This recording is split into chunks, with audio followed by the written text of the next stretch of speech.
What up, though? LK the Leprechaun, back at it. Let's get into it. This video is going to be about the Israel and Palestine conflict. Is this biblical? The end times? What's really going on over there in the Middle East? As Israelis were wrapping up the 7-day-long Jewish festival, Sukkot, on Saturday, sirens echoed across the country just before dawn, and citizens soon realized it was not a false alarm. A full-fledged surprise attack was being waged from the air, sea, and ground by hordes of Hamas militants.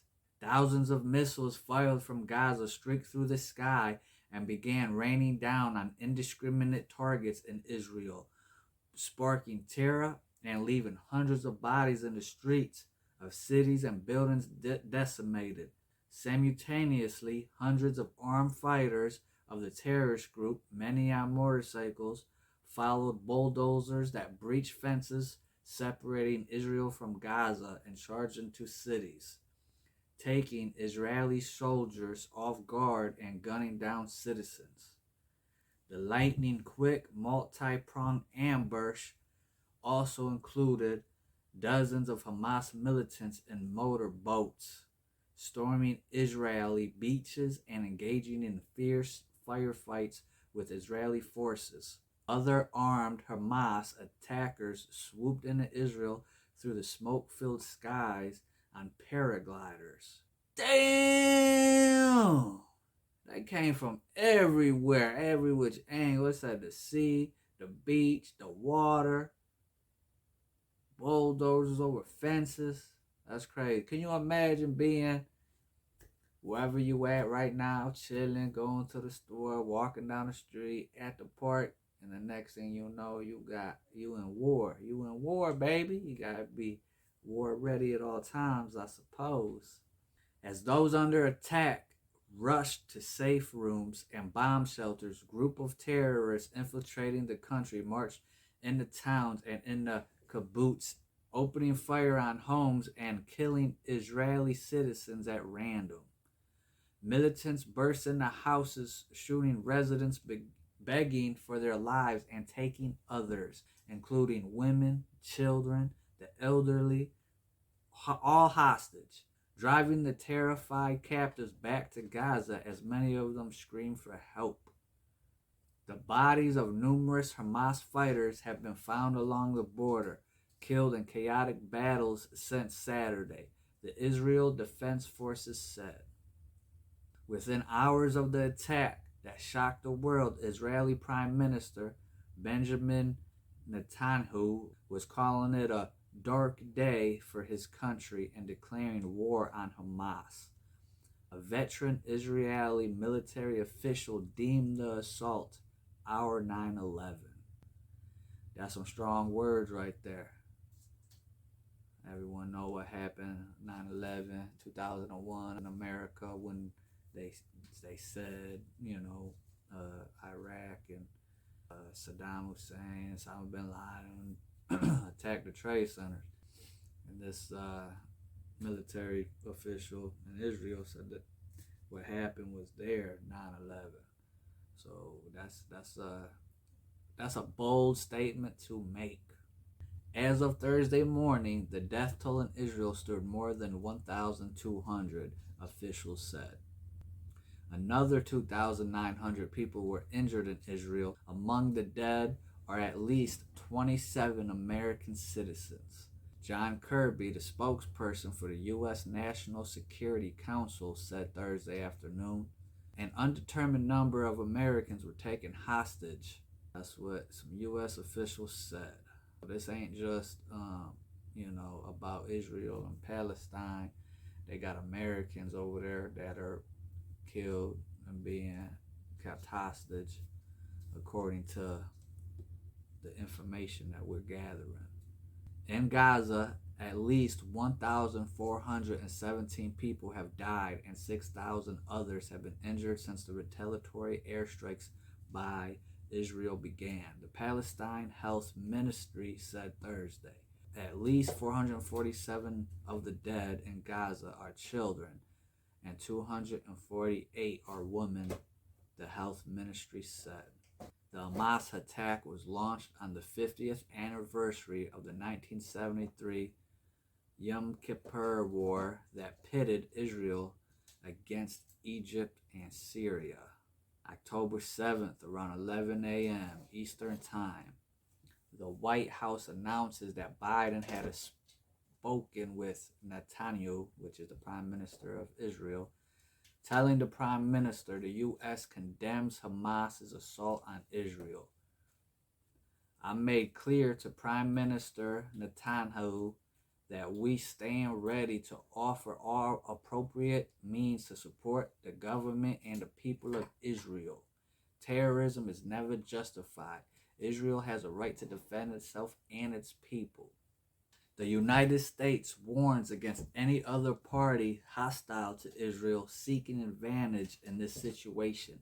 My administration's support for Israel's security is rock solid and unwavering, Biden said in a televised statement.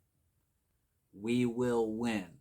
I was going to give you guys a timeline of events, but it's moving so quickly and there's so much information to process. It would be a long video, so I'll sum it up in a couple of events that took place on October 13th, which was Friday the 13th.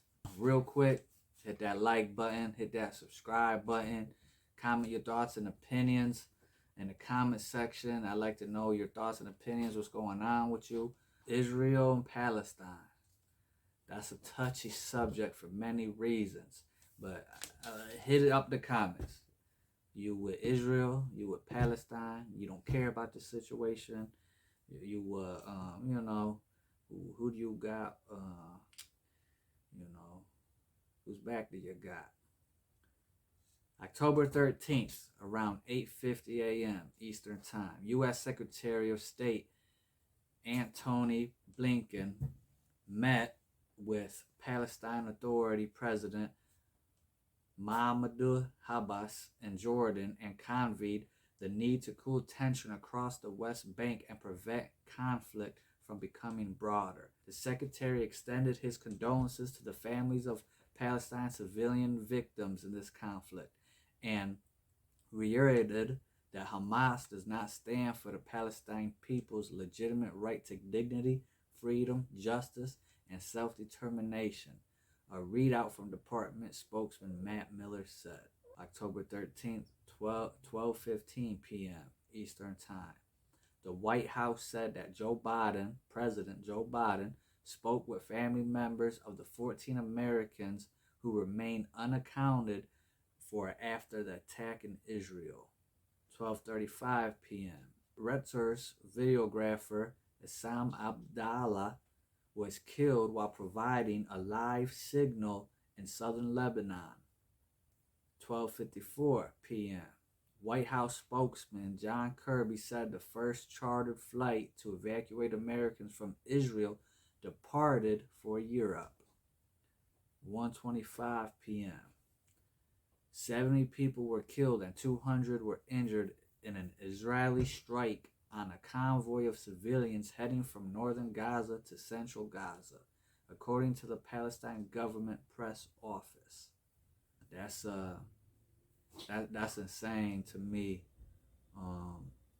You know what's going on. Palestine is like a big, it's a big country, and a lot of people don't know this, but Israel just became a country, I think, in like 1940, 50 something. The Balfour Declaration, the Rothschilds had something to do with it, and I don't want to get into all that, but it's just like with British occupying parts of Ireland. It's just like, the British occupying parts of Ethiopia, you know what I'm saying? All these other countries, kings and queens back in the day taking over other countries and, doing what they do, taking over, raping, pillaging, taking their resources, taking their men, their women, their children, doing what they want. Everyone want to be king. And, this a touchy subject for a lot of people. People all over the world are not rioting, but protesting, talking about free Palestine, this and that. I could only imagine how some of these Jewish people are feeling. But all in all, Israel is a new country, and they did just take a piece of Palestine. From what I understand, it was an agreement though between Palestine and Israel. It wasn't like the fools just came and took stuff over. But I don't know. That was way before my time. I don't have no inside information about that stuff. But I know that Jews were always known as a people without a country. Some people get the Jewish race and Jewish religion mixed up. They don't know the difference. It's hard to tell the difference. A lot of people think Jewish people are white, but if you ask a Jewish person what they don't consider themselves white. It's strange. It's strange. But drop your thoughts, opinions, comments, all that stuff in the comment section. Give it a like, give it a subscribe, hit that bell. Let me know what's going on. Let me know. You know, you got Israel side, Palestine side. You don't care, or you only care because of the American citizens that's over there in Israel. You know, these people are saying this is in the Bible. It's end times. They're calling it I think they call it the end times war or something. Some people say this is the beginning of World War III. Say it's only a matter of time before other countries start getting involved. People have predicted that the United States will be involved. I just read something the other day that said Joe Biden is asking Congress or, you know, whoever, the United States for $100 billion. They're going to give $10 billion to Israel and $90 billion to Ukraine. That's insane. If that happens, inflation, everything else is going to go up. Our dollar is going to go down as it's been. So, God bless. But I'll catch you on the next one. Much love, peace, blessings, much gratitude.